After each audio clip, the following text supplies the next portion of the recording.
ورزشی که مهمترین کارهایی هستش تو روزمره باید انجام بده و بازی‌های ورزشی برای تنبلایی که نمیخوان ورزش کنن، یک کسی که ورزش میکنه اما میخوان کنارش بازی ورزشی رو هم ادامه بدن به درد میخوره. به خاطر همین امروز اومدم که 5 تا بهترین بازی ورزشی رو بهتون معرفی بکنم. و اگه من نمی‌شناسید، من مهدی هستم، اینجا کانال نوبل پرو موبایل. اگه از این ویدیو خوشتون اومد این ویدیو رو لایک کنید، کامنت بذارید، ساب کنید و این زنگوله رو رول بذارید.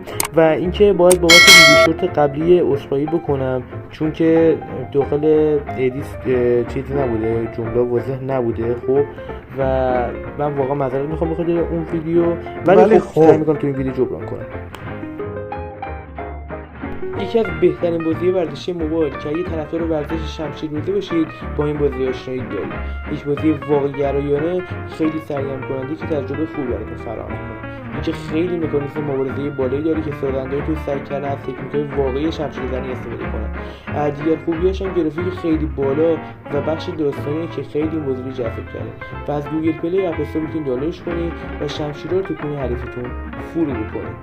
و اینکه نمی‌خوام ویدیو قبلی همینجوری گیم پلی بگیرم پوزیشن بگم و گیم پلی رو خودتون ببینید.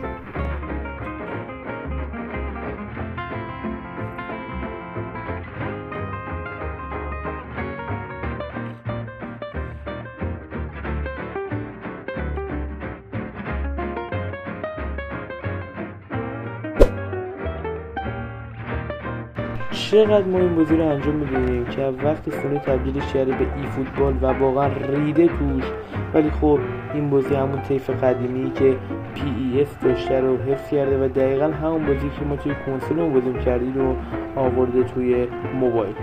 و اینکه بچه‌ها من الان که تموم شد، متن تموم شد، به خاطر همین مجبورم که بقیه بازی رو براتون گزارش میکنم. پس اگه که نمیخواین بازی رو ببینید رد بشید برید به دقیقه 4 دقیقه و 20 ثانیه. خب حالا پاس میده به کوین دی بروینه برای کلیان امباپه. بگی که قشنگ گل اشاره میکنه، میده به کریستیانو رونالدو و توی دروازه واشی که نمیتونم قشنگ گل اشاره بکنم، ریدم واقعا. ولی خب به هر حال کریستیانو رونالدو اولین گل بازی رو میزنه علیه چه تیمی من نمیدونم. خب ولی خب زیاد فوتبالی نیستم الان خیلی بوده. و دوباره داریم بازی رو میبینیم، بازپش گل رو میبینیم. حالا تیم بازنده میخواد حمله بکنه و توپو بکنه تو سوراخ خونه حریفش.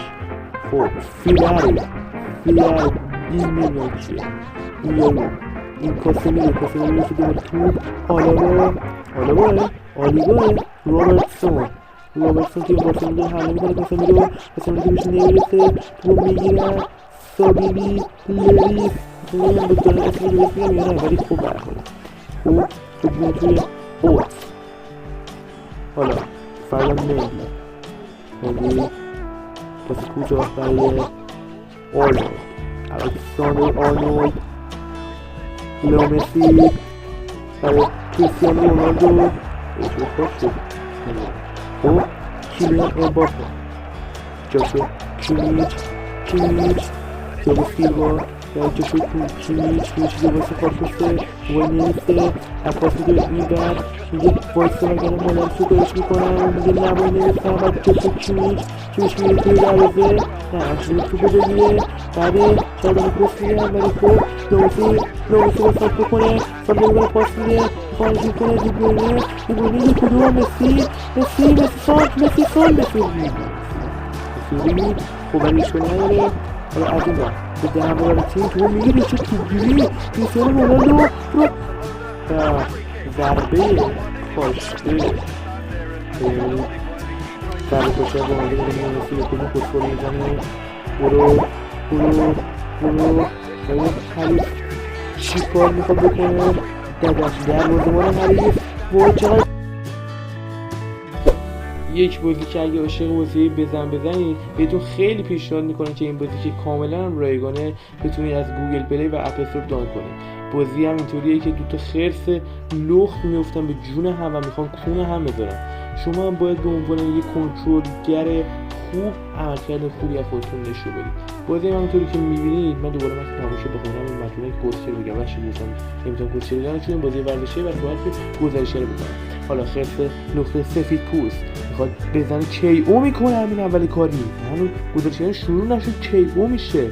باید بریم برای مچ بعدی که ببینیم چه کار باید بکنیم که آخر مچ بعدی خرس سفیدپوست و خرس سیاه‌پوست نمیدونم محمد علی چه نه اون که بود علی اکبر آره اون یارو ایرانی هم بخورش هست یا نه خب یه نوع که دانکل بریس آلمانیه خب بریس برگز نمیدونم دارم چی میگم چه خود شدم لای کنیم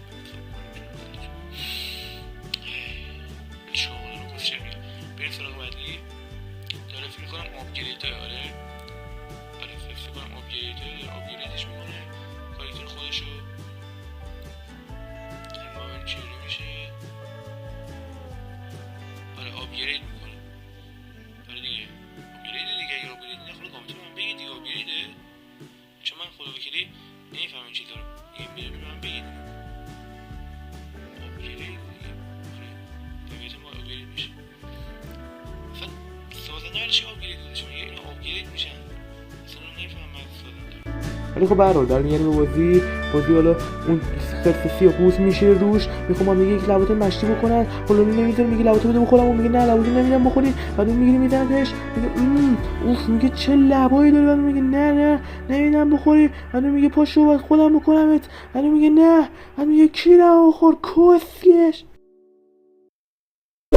یه بازی جذاب که روش بازی خیلی ساده‌ای داره 3 مود داره کریر، کویک گیم و آرکید که در حالت کویک گیم با رقیبی که هوش مصنوعی هستش مبارزه می‌کنید فقط باید تکون دستمون راکت رو سمت رقیب پرت کنید ولی بچه‌ها این بازی مثل آنلاین نداره و که با حریفای واقعی هم نمی‌تونید این بازی رو انجام بدید اما باز به صورت رایگان می‌تونید گوگل پلی و اپ استور این بازی رو دانلود بکنید و آقا من دوباره متن تموم شد دوباره گذاشته کنم میکنم دیگه وقتی گیم پلی که باید ببینید نه آقا من بسیار نگیم خودی فقط گیم پلی ببینید اگه دوست داشتید ببینید برید به ثانیه 9 دقیقه 20 ثانیه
این بازی رو برید همین الان بازی رو دانلودش کنید که خیلی خوبه. یه بازی سبک موتور سواری که تا به الان 10,000 بار رو بازار دانلود داشته که امتیاز 4 و 5 رو تونسته به دست بیاره. و آقا من دوباره متن تموم شد و دیگه نمیدونم چه گویی بکنم. این چرا بگو رفت خودشون بده هم نبوده شروع کنید که بازی جذابه. اگه نمیخواد ببینید اگه نمیخواد ببینید کلا برید دیگه، فقط لایک کنید، سابسکرایب کنید و کلا برید دیگه چون دیگه بازی تموم شد. ولی خب اگه میخواد ببینید مثل یک هوادار اصیل هستی این بازی چی من این گزارش رو براتون میکنم. بریم. حالا این بازیکن گازو گرفته میخواد بره تو کونه حریفش، لاچاکش رو باز کنه. حالا میره لاچاک نه نشونه گیرش خوب نبود. حالا این حرف رو درست میکنه میگه نکنه یه روز بهتره. خب دنیس رو رد میکنه. دنیس میگه اوف چه بازیکن جلوی چه چونی داره، میخواد بره تو چونش، میره حمله ور، میره توش. یعنی چیکار میکنه؟ هدفگیری. بابا تو طرفش تو چون نیست. آها چون نفر اولیه میخواد. خب یک اسپانیایی رد میکنه، اسپانیایی باشه. خب حالا میره سراغ بعدی، یه اسپانیایی دیگه جلوشه، جان میر میرسه بالاخره به چون نفر اول، میخواد بره خودش چه چونی داره باجی، خودمش گرفته. برو میگوزه. آقای ما اینجوری میخوان بزنیم خم نمیشن به گاه نمیرن سانشون، ولی خب برار میره میخواد بره جونش، پولشو هدف گرفته. میگه چه سراغ خوره پرپرپش میداری، من هدفگیریشو به خدا سراغ کون میگیره. حالا میخواد جلو بزن ازش، ایتالیایی سراغ چون رو بریسه. وای نه نمیذاره این کار انجام بده. ایتالیایی جلو میزنه. حالا این چه بازی جذابی شده، ببینید چی میشه. و آخری بازی سرعت 170 کیلومتر در ساعت بیشتر شد، 190. حالا چرا کات میخوره واسهش خارش کن. ممنون از اینکه ویدیو تماشا کردید. اگر از ویدیو خوشتون اومد این ویدیو رو لایک کنید، کانال رو سابسکرایب کنید، کانال رو بزنید و زنگوله رو بذارید تا ویدیوهای بعدی